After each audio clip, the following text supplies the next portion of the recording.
안녕하십니까 장 대표입니다. 자, 소개드릴 코인은 리플 코인입니다. 자, 리플 코인 어제 날짜도 그저께 날짜도 상승력을 조금씩 높이면서 이 700원 라인을 지지받고 이제는 750원을 돌파하는 모습을 보였습니다. 자, 계속적인 상승력을 가져올 것이다. 뭐 800원, 900원, 1000원 쭉쭉 올라갈 것이다. 이렇게 말씀하시면 절대 안 됩니다. 왜?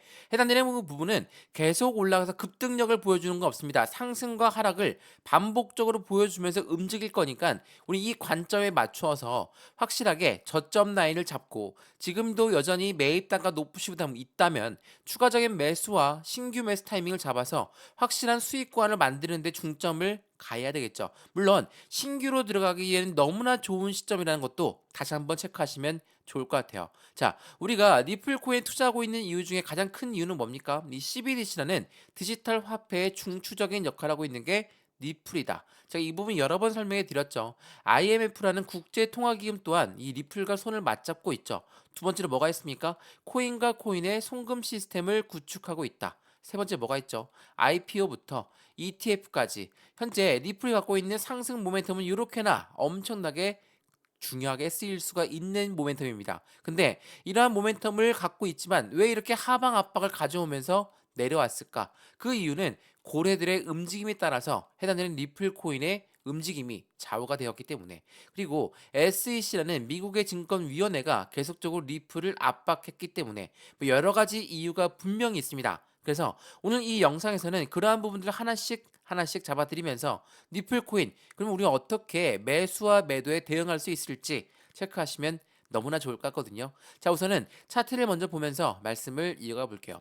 자, 차트 보시면 어떻습니까? 현재 시점에 장이 바로 바뀌었거든요. 9시가 되었기 때문에 업비트 기준으로 장이 바뀐 시간입니다. 지금 현재 살짝 쿵 내려가면서 하방 압박을 주고 있지만 어떻습니까? 현재는 750원을 돌파한 모습을 보여주면서 안정적인 상승력, 이전에 이 700원 라인 때부터 750원, 800원, 850원, 900원 이렇게 계단식 상승력을 보였던 그 모습을 그대로 재현할 수 있기 때문에 지금 이 시점에 강력한 700원 지지라인 형성했던 것 또한 굉장히 중요할 수밖에 없고, 지금 여기에서 우리 어떻게 매수 그리고 어떻게 매도, 이러한 매매 대응을 할까, 그리고 비중 관리가 중요하다고 하는데 어떻게 비중 관리할 수 있을까, 하나씩 하나씩 잡아 드릴 거고, 그에 맞게 리플 코인의 상승 모멘텀은 간단하게 말씀을 드렸는데 그 모멘텀에 따라서 어디까지 올라갈 수 있을 것인가, 이 부분도 같이 한번 체크해 드릴 거니까 오늘 영상은 끝까지 보시면서 앞으로의 수익 구조가 어떻게 만들어갈 수 있을지 확인하시면 너무 좋을 것 같고요. 영상 본격적으로 시작하기 전에 구독과 좋아요, 알림 설정 아랫부분에 따봉 버튼까지 눌러주시면 너무나 감사하고요. 전화번호도 말씀을 드릴게요. 전화번호가 010-6531번에 7908, 6531에 7908번, 여기다가 숫자 1번입니다. 문자 한 통만 넣어주시면 이 모든 부분 먼저 문자로 전송해 드릴 거니까 영상도 무료로 보시는 것처럼 문자도 무료, 카톡방도 무료니까 확인을 해보시고 안정적인 투자의 관점을 어떻게 만들어갈지 상단 전화번호에 시청하시는 모든 분들 숫자 1번 문자 한 통과 함께 같은 수익 구조를 크게 만들어가셨으면 좋겠습니다. 이해되시죠? 자, 그러면 오늘 영상 본격적으로 시작을 해보겠습니다. 자, 리플 코인. 우리가 리플 코인을 투자하기 전에 전체적인 코인 시장의 기준점은 누굽니까? 바로 비트코인입니다. 자, 비트코인 지금 어떻습니까? 7,100만 원을 돌파하면서 정말 엄청난 상승력을 보여주고 있습니다. 근데 이 암호화폐 전문가들은 뭐라고 합니까? 비트코인 3월 중에 신고점을 도달할 가능성이 매우 높다. 근데 가격 조정과 조심의 경고도 많이 나오고 있다라는 거. 이게 무엇을 말하죠? 앞으로 비트코인의 상승력은 추가적으로 높아질 수밖에 없다라는 걸 먼저 말씀을 드리고 있는 겁니다. 자, 시장의 반감기가 오면서 가치의 상상력은 더욱더 높아질 수밖에 없고 채굴량이 줄어드니까 그에 대한 가치는 올라갈 수밖에 없겠죠. 더군다나 비트코인 ETF라는 부분이 나오면서 이 ETF라는 건 뭐라고 했습니까? 펀드라고 말씀드렸죠. 이 펀드라는 거는 고래들의 자금이 무조건 유입될 수밖에 없어요. 왜? 개인들의 자금만으로 펀드를 운영할 수가 없기 때문에 고래들의 자금, 곧 누굽니까? 기관이고 기업이에요. 이러한 자금이 무조건 들어올 수밖에 없는 게 이 비트코인 ETF가 되기 때문에 시장 전망은 더욱더 긍정적일 수밖에 없겠죠. 근데 이렇게 7,100만 원 돌파하면서 비트코인 ETF가 나오면서 바로 쭉쭉 올랐나요? 그렇지가 않습니다. 비트코인 ETF가 나오고 나서 한 달 이후에 상승력을 가져왔다라는 거. 그건 무엇을 말합니까? 앞으로 시장 전망은 더욱더 긍정적으로 움직일 것이지만 이 모든 부분들은 고래들이 움직임을 좌우하고 있다. 왜? 비트코인 ETF의 중추적인 역할을 하고 있는 것들은 누굽니까? 바로 고래들이에요. 이러한 고래들이 유입량이 엄청나게 늘어났는데 이 고래들은 어떻게 바뀝니까? 자본금, 그러니까 자금의 운영이 바뀌게 돼요. 직접 투자와 간접 투자로 바뀌게 되면서 시장에서는 자금이 분산될 수밖에 없고 그 분산된 그 부분이 시간을 거치면서 안정적인 상승 흐름으로 바뀌는 부분으로 기다릴 수 있다는 거. 이 부분을 다시 한번 체크하시면 너무나 좋을 것 같고요. 그래서 JP 모건 비트코인에 굉장히 비호적인, 굉장히 얘네들은 나쁜 생각들을 하고 있죠. 코인 시장은 확실하게 움직일 수가 없다. 확실히 발전 가능성이 없다라고 했던 아이들인데 한 달도 안 돼서 코인베이스의 매도 의견을 철회하면서 2월 16일 날짜 오늘 아침부터 나왔던 뉴스거든요. 코인베이스의 매도를 철회했다. 이건 무엇을 말합니까?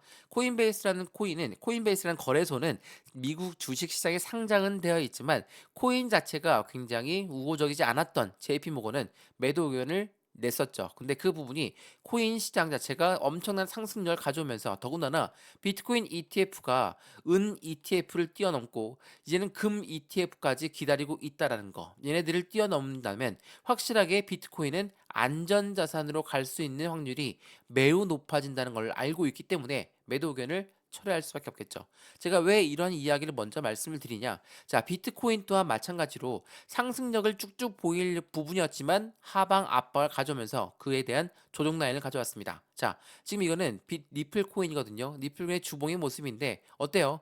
확실하게 저점을 높여가고 있는 모습을 보이고 있지만 이 부분을 통해서 상승과 하락, 상승과 하락, 상승과 하락. 왜 이런 모습을 보일까? 당연하겠지만 상승과 하락을 보여주고 있는 이유는 고래들 움직임에서 가장 저점을 잡을 수 있는 매집 구간을 형성할 수 있는 부분이 바로 이러한 저점 라인을 잡았을 때 이들은 매집을 하고 있다라는 거. 이 매집이라는 거를 다시 한번 판단해 보시면 매집과 매수는 동일한 의미지만 의미가 해당되는 부분이 방식이 틀립니다. 매집 같은 경우는 저점에 매수하는 걸 매집이라고 하죠. 근데 이 매수라는 거는 시장가로 매수해도 매수, 그냥 고점에 매수해도 매수라는 겁니다.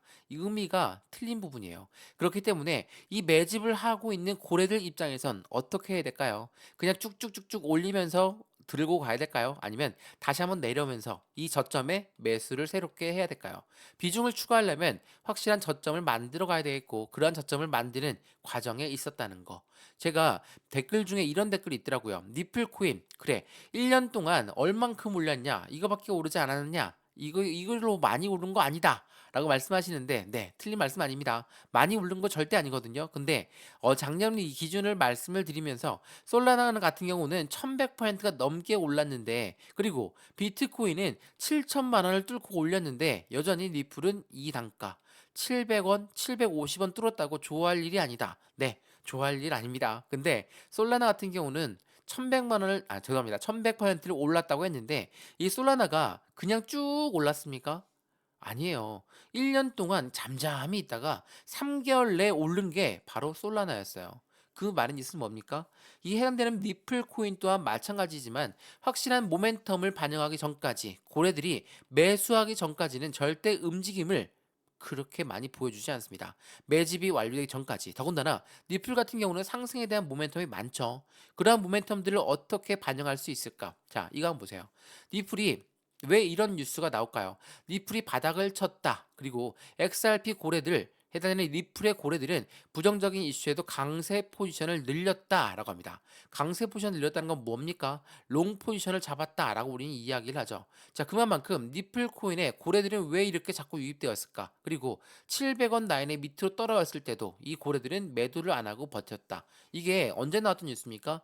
2월 8일 날 나왔던 뉴스예요. 근데 지금 현재 시점 2월 16일 오늘 날짜로 해당되는 리플 코인을 매도를 할까요? 750원 뚫고 올렸으니까 이럴 고래들은 전혀 없겠죠. 왜 이런 말씀을 드리냐? 제가 2월 초에 이런 뉴스가 나왔습니다. 어떤 뉴스입니까? 락업 해제입니다. 자, 리플은 매달 초에 락업 해제 물량이 나와요. 근데 그 이후에 어떻게 움직였는지를 확인해 보시면 좋겠죠. 자, 여기서 말하는 락업이라는 건 뭡니까? 락업은 말 그대로 묶어둔다는 거예요. 매도를 안 하게 묶어두겠다. 그 물량인데 여기 2월 1일 날짜 5억 개의 리플이 락업이 해제됐어요. 5억 개의 리플 뭐 큰 게 뭐 크다면 크고 작다면 작죠. 이러한 자금이 락업 해제됐으니까 그럼 얘네들은 빨리 매도를 하겠구나. 매도하게 되니까 이제는 하방 압박을 가져오겠구나. 근데 어떻습니까? 이 고래라고 하는 세력들이 700원도 이탈했는 이 단가에 매도할 일은 절대 없겠죠. 왜? 당연하게도 1100원을 뚫고 올랐고 앞으로 상승 모멘텀이 더욱더 큰다면 고래 또한 매도할 일이 없습니다. 어때요? 그 다음 날짜로 5억 개를 다시 락업하고 다시 3억 개를 추가로 락업합니다. 왜? 고래들은 지금 매도할 이유가 없기 때문에 이 부분을 다시 한번 판단하시면 너무나 좋을 것 같거든요. 그래서 리플 코인이 계속적으로 상승력을 가져올 것이다. 해당되는 상승력을 갖고 오는 건 거래량과 함께 고래들이 진입하고 있기 때문이다. 많이 말씀드리는데 이거 보세요. 이건 2월 9일에 나왔던 뉴스거든요. 리플은 강세가 전환될 수 있을 것인가? 리플의 현물 거래량은 전분기 대비 75%나 증가됐다고 해요. 거래량이 급등을 했습니다. 거래량이 급등했는데 어디에서 급등했습니까? 700원 라인까지 떨어질 때 이 4분기 때 엄청나게 상승력에 대한 거래량이 증가됐다. 그만큼 거래량과 함께 고래가 유입되었는데 지금 단가 750원을 뚫었으니까 매도해야 되겠다. 이런 생각을 하는 고래는 절대 없을 거라는 거. 이 부분 다시 한번 체크해 보시면 너무나 좋을 것 같고요. 그래서 리플 코인 그럼 어떻게 할까? 지금 현재 리플은 SEC랑 소송이 아직 끝나지 않았지 않았냐? 이렇게 말씀할 수 있으신데 이 뉴스랑 보세요. SEC와 리플은 소송에 합의를 할 것이다. 그리고 코인베이스에서는 SEC가 패소할 것으로 예상하고 있다. 자, 지금 SEC의 발등에 불이 떨어졌다. 이 말씀 많이 들어보셨죠? 이게 2월 13일 날 나왔던 뉴스거든요. SEC가 계속적으로 리플을 압박하는 부분에서 이전에 리플이 1100원을 돌파했을 때 시점 뭐였습니까? 약식 재판 결과 SEC가 졌다라는 부분이었거든요. 근데 그 내용인 즉슨 어떤 내용이었습니까? 리플이 기관한테 판매한 것은 증권성 여부가 있다. 근데 개인들한테 판매한 건 증권성 여부가 없다라는 게 법원의 판결이었습니다. 그러면 이 SEC 쪽은 이 개인을 판매했던 거는 건들 수가 없습니다. 그래서 이 기관한테 판매했던 거 그러면 이 기관한테 판매했던 내용을 나한테 전달해라. 내가 과태료를 부과하고 끝낼게. 이 부분이었거든요. 이 부분으로 시장은 굉장히 긍정적일 수밖에 없어요. 왜? 과태료를 부과한다는 거, 벌금을 부과한다는 건 이제 곧 이 부분을 끝내겠다라는 겁니다. 왜 그렇게 말씀을 드리냐? 자, 24년도 반감기도 있지만 뭐가 있습니까? 대통령 선거도 있어요. 자, 대통령 선거에 후보들은 뭐라고 합니까? 하나같이 현 정부의 암호화폐 접근법은 유턴을 해야 돼. SEC 권한은 과도하다. 내가 당선되면 대다수의 암호화폐 규제는 철폐할 거야. SEC 규모는 축소할 거야. 자, 이러한 공약을 펼치고 있는 거. 왜 이 공약들을 펼쳐낼까? 당연하게도 미국 국민들의 80% 이상이 투자를 합니다. 주식에 투자하고 코인 시장에 투자를 해요. 근데 요 아이들이 자꾸 SEC 미국의 증권위원회가 리플을 압박하고 코인 시장을 압박하고 그러면 얘네들이 좋아할까요? 좋아하지가 않죠. 대선을 앞두고 있는 시점에 투표를 받아야 되는데 이 표를 받으려면 어떻게 해야 되겠습니까? 안정적인 공약이 필요해요. 투심을 잡아야지 표심도 잡는다는 거. 다시 한번 그 부분을 체크하시면 너무 좋겠죠. 말 그대로 시장은 긍정적일 수밖에 없어요. 더군다나 친리플 변호사죠. 존 디트는 미국 공화당 의원 후보로 출마할 가능성이 높였다라는 부분입니다.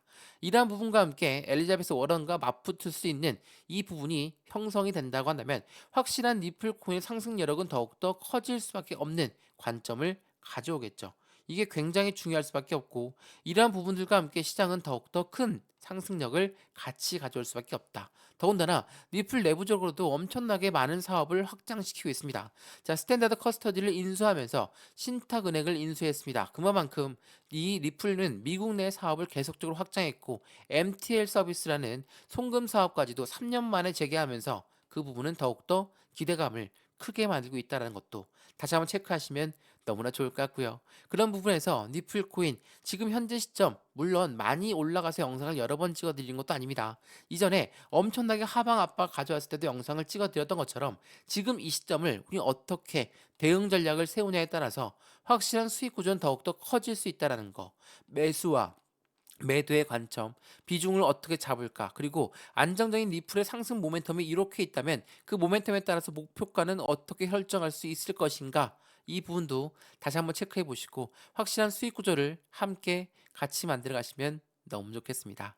이해되시죠? 자, 오늘 영상은 여기까지입니다. 영상이 유익하였으면 구독과 좋아요, 알림 설정 아랫부분에 따봉 버튼까지 눌러주시면 너무나 감사하고요. 전화번호도 말씀을 드릴게요. 전화번호가 010-6531번에 7908, 6531에 7908번, 여기다가 숫자 1번입니다. 문자 한 통만 넣어주시면 이 모든 부분 먼저 문자로 전송해 드릴 거니까 영상도 무료로 보신 것처럼 문자도 무료, 카톡방도 무료니까 받아보시고 안정적인 수익을 함께 같이 만들어 가시면 좋을 것 같고요. 오늘 장 초반부터 흔들린다 해서 매도할 일은 절대 없어야 된다는 것도 다시 한번 체크하시면 너무 좋겠습니다. 영상 여기까지입니다. 언제나 성공적인 투자 정말 진심으로 기원합니다. 감사합니다.